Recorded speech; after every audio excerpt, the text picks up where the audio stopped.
गुरुजी प्रणाम। हाँ। गुरुजी, मैं एक छोटा सा क्वेश्चन ये जानना चाह रहा था कि मन को काबू में कैसे रखा जा सकता है। इसके लिए कोई सरल विधि हो जो हम जो व्यवहारिक लोग हैं या जो समाज में रहते हैं उन उसमें रहते हुए कोई ऐसी सरल विधि हो जिसकी वजह से आप कुछ चीजों को इस टाइप से मन को कंट्रोल में कर सकें, काबू कर सकें कि जिसकी वजह से आप अल्टीमेटली जो भगवान ने राह दिखाई है उसके ऊपर चल सकें। धन्यवाद, प्रणाम। बढ़िया। मन को काबू में कैसे रखें, किसके काबू में?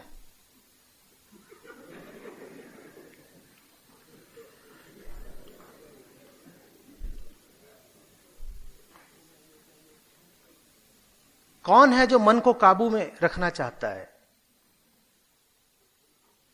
ये धुरंधर कौन है?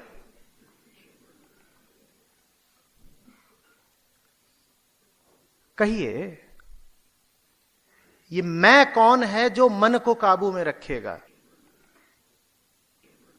अब समझो गौर से, जिसे तुम काबू में रखना चाहते हो वो तुम्हारी छाया है। तुम जैसे हो वो वैसी है, तुम उसे काबू में कैसे कर लोगे?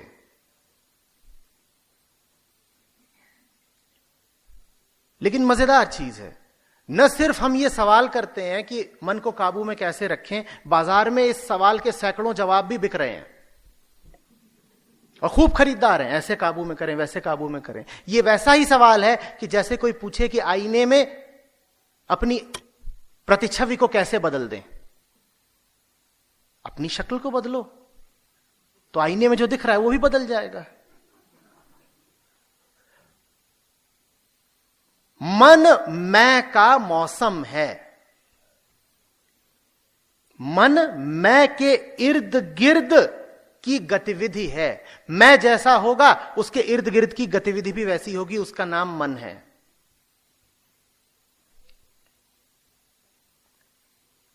मन निर्धारित ही इस बात से होता है कि तुमने अपने आप को क्या समझ रखा है, क्या बना रखा है, मैंने किससे आसक्ति जोड़ रखी है। तुम अगर अपने आप को गलत समझते हो तो मन ठीक कैसे हो जाएगा?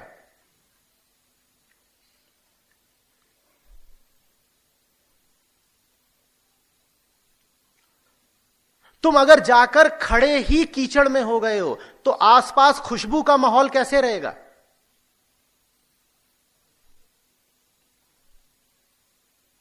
कोई कीचड़ के बीच खड़ा होकर के पूछे कि ये सब बदबू कैसे बदली जाए, कैसे हटाई जाए, बदबू काबू में कैसे की जाए, तो मैं कहूंगा बदबू को छोड़ो, जहां खड़े हो वहां से हटो।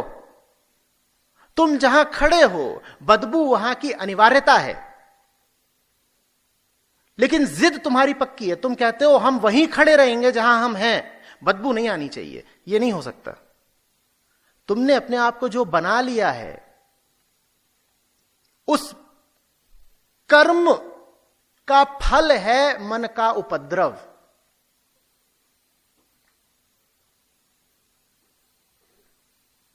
तुम बदल जाओ, मन बदल जाएगा। मन माने क्या? मन से तुम्हारा आशय होता है चेतना। मन से तुम्हारा आशय होता है भीतर से जो भावनाएं उठती हैं, विचार उठते हैं, प्रतिक्रियाएं उठती हैं, इन्हीं सबको तुम मन कहते हो। तुम ये देख ही नहीं रहे कि ये सारे विचार किसको उठते हैं, ये सारी भावनाएं, ये प्रतिक्रियाएं किसको उठती हैं? तुम्हें उठती हैं। इनके केंद्र में तुम हो।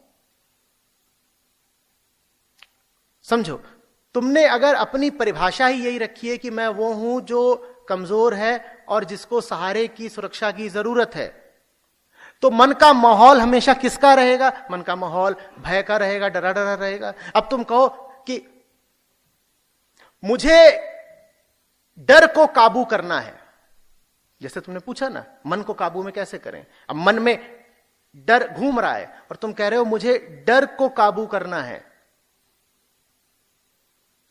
डर को तो मुझे काबू करना है, लेकिन मेरी पहचान यही है कि मैं वो हूं जो कमजोर है। अब अगर तुम कमजोर ही हो तो डर को काबू में कैसे कर लोगे भाई?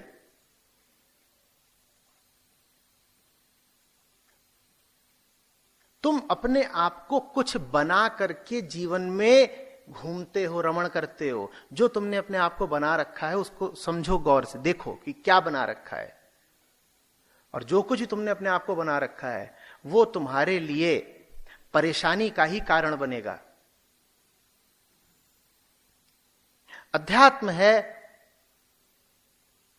तुम्हें समझाने के लिए कि या तो अपने आप को पूरा कर दो या अपने आप को खत्म ही कर दो।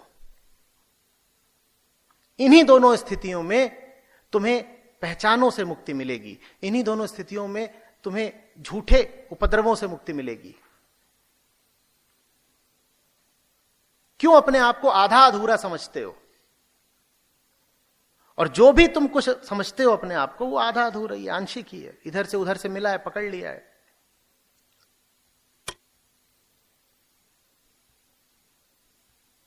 काम तो आसान होना चाहिए कि अपने आप को अब पूरा मानना है। पहले अधूरा मानते थे, अब अपने आप को पूरा माना करेंगे।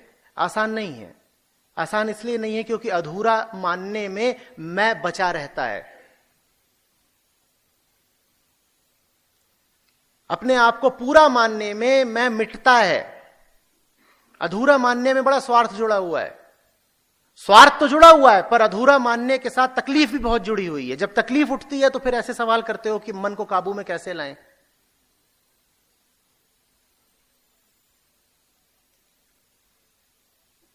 अधूरे मैं को कहते हैं अहम, पूरे मैं को कहते हैं आत्मा। समझ रहे हो बात? जब तक कहते रहोगे कि मैं कौन हूं, मैं ये हूं, मैं ये हूं, मैं ये हूं, मैं ये हूं, मैं ये हूं, तो मन तुम्हारी इसी परिभाषा के अनुसार निर्धारित होता रहेगा। फिर शिकायत मत करना, बोए पेड़ बबूल आम कहां से खाए।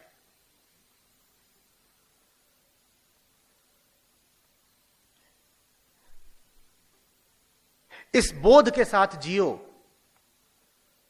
कि भीतर भीतर हम बिल्कुल पूरे हैं, हमें कोई जरूरत नहीं। जरूरतें जितनी हैं सब बाहरी हैं। जरूरतें पूरी हो जाए तो भी कोई बाहरी चीज पूरी हुई, जरूरतें पूरी नहीं भी हुई तो भी कोई बाहरी चीज अधूरी रही।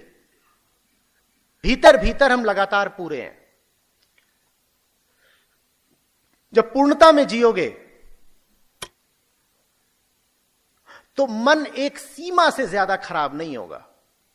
मन खराब भी होगा तो बाहर बाहर खराब होगा, क्योंकि फिर अच्छाई बुराई खूबी खराबी सब बाहर बाहर रहती है। तो फिर मन खराब भी होगा तो बाहर बाहर होगा। कोई तुम्हें देखकर कहेगा कि आज तुम्हारा मन मूड कुछ अच्छा नहीं लग रहा, तुम कहोगे हां खराब है, थोड़ा बाहर बाहर खराब है, अंदर से तो मस्त है। जैसे कोई फल हो रसीला जिसके छिलके पर धूल पड़ गई हो, उस धूल का उसके रस पर कोई प्रभाव नहीं पड़ रहा, भीतर भीतर वो फल मस्त है। हां आंधी चली थी धूल पड़ गई है, आज आंधी चली थी धूल पड़ गई है, आज थोड़ा सा छिलका गंदा है, हम तो लेकिन रसीले ही हैं, हम पर कोई असर नहीं पड़ रहा। ऐसे जियो, फिर नहीं कहोगे कि मन को काबू में करना है।